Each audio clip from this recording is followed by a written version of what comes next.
ఈశాన్య భారతం, north east ఇండియాలో దేశ వ్యతిరేక కార్యకలాపాల్ని తీవ్రంగా, కఠినంగా కట్టడి చేస్తుంది మన భారత ప్రభుత్వం. రీసెంట్‌గా మన మినిస్ట్రీ ఆఫ్ హోమ్ అఫైర్స్ వాళ్ళు ఎన్ఎస్‌సిఎన్-కే ఏదైతే గ్రూప్ ఉందో దాన్ని ఇల్లీగల్ అసోసియేషన్ అని చెప్పి డిక్లేర్ చేస్తూ ఒక ఎక్స్‌టెన్షన్ ఆర్డర్ తీసుకొచ్చారనమాట. అంటే ఆల్రెడీ ఇది ఇల్లీగల్ అసోసియేషన్. ఇంకా 5 సంవత్సరాల పాటు దీన్ని ఇల్లీగల్ అసోసియేషన్‌గా ఉంచుతూ ఒక ఆర్డర్ తీసుకొచ్చారనమాట. దానిలో national socialist council of Nagaland Kaplan version సంబంధించిన అన్ని గ్రూప్స్, అన్ని వింగ్స్, అన్ని ఫ్యాక్షన్స్ ఇల్లీగల్ అసోసియేషన్స్ అని చెప్పారనమాట.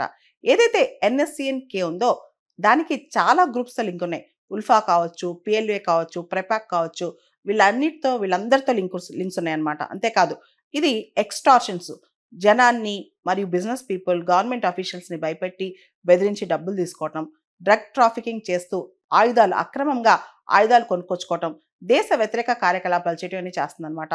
మనకు తెలుసు national socialist council of Nagaland దీని యొక్క ప్రధానమైన లక్ష్యం ఏంటంటే దేశం నుంచి విడిపోవటం అనమాట. నాగాలిం అని చెప్పి పూర్తి స్థాయిలో నాగాలాండ్, తర్వాత అస్సాంలో కొన్ని భాగాలు, మణిపూర్లో హిల్లీ ఏరియాస్. ఇక్కడి నుంచి మనం గమనిస్తే అస్సాం, మణిపూర్, నాగాలాండ్ మాత్రమే కాకుండా మన అరుణాచల్ ప్రదేశ్లో కొన్ని ప్రాంతాలు, వీటన్నిటితో పాటు మయన్మార్, పొరుగు దేశమైన మయన్మార్లో కొన్ని ప్రాంతాలు, ఇవన్నీ కలిపి గ్రేటర్ నాగాలిం అని చెప్పి ప్రత్యేకమైన దేశం ఏర్పాటు చేయడం వీళ్ళ లక్ష్యం అనమాట. దానికోసం హింసను నమ్ముకున్నారు. దానికోసం ప్రభుత్వ వ్యతిరేక కార్యకలాపాలు చేస్తున్నారనమాట.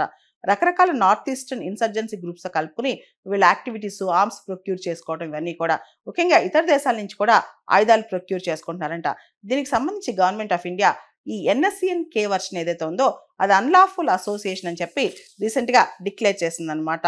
దేశం నుంచి బయటకు వెళ్ళిపోతాం, మాకు సపరేట్ దేశం కావాలి, దానికోసం మేము హింసను నమ్ముకున్నాం అని చెప్తున్నారనమాట. 2015 నుంచి ఎన్ఎస్‌ఎన్-కే యొక్క దాడులు, యాక్టివిటీస్ విపరీతంగా పెరిగిపోయాయన్నమాట. నాగాలాండ్ రాష్ట్రం కావచ్చు, మణిపూర్ కావచ్చు, అరుణాచల్ ప్రదేశ్ కావచ్చు, ఇవన్నీ కూడా ఎన్ఎస్‌సిఎన్-కేని అన్లాఫుల్ అసోసియేషన్గా డిక్లేర్ చేయమని ఎప్పటి నుంచో సెంట్రల్ గవర్నమెంట్ని కోరుతున్నాయి. సెంట్రల్ గవర్నమెంట్ ఆల్రెడీ డిక్లేర్ చేసింది. ఇప్పుడు దాన్ని ఎక్స్టెండ్ కూడా చేసిందనమాట. ముఖ్యంగా ఈ గ్రూప్ని కనుక మనం ఇలా వదిలేస్తే ఎక్కువ ఆయుధాలు ప్రొక్యూర్ చేసుకుని చాలా మంది ప్రజల యొక్క ప్రాణాలు తీస్తుంది. అంతేకాదు సోఫిస్టికేటెడ్ వెపన్స్ అనేది బయట నుంచి కొనుక్కొచ్చి చాలా మంది జీవితాలు తీసే ప్రమాదం ఉంది. దేశ వ్యతిరేక కార్యకలాపాలు పెంచేసి నార్త్ ఈస్ట్, ఈశాన్య రాష్ట్రాలకే పెద్ద ముప్పుగా ఈ ఎన్ఎస్‌సిఎన్-కే గ్రూప్ సంభవించే ప్రమాదం ఉంది. కాబట్టి ఇప్పుడు ఆ గ్రూప్ని కంప్లీట్గా ఇంకో 5 ఏళ్ల పాటు బ్యాన్ చేశారనమాట. వాళ్ళ యొక్క ప్రధానమైన లక్ష్యం సపరేట్ నాగా స్టేట్ స్టార్ట్ చేయడం అనమాట. ఈ లక్ష్యం కోసం వాళ్ళు మావోయిజం అంటే వాయిలెన్స్ నమ్ముకున్నారు. నాగా నేషనలిజం, క్రిస్టియన్ నేషనలిజం అనే కాన్సెప్ట్ నమ్ముకున్నారనమాట. ముఖ్యంగా వీళ్ళు సపరేటిజం, మేము డిఫరెంట్, మేము సపరేట్, నాగా కల్చర్ సపరేట్ అంటాం. నాగా అంటే కేవలం ఒక ట్రైబల్ గ్రూప్ మాత్రమే కాదు, నాగా అనే అంబ్రెల్లా కింద కొన్ని వందల ట్రైబల్ గ్రూప్స్ వస్తాయన్నమాట.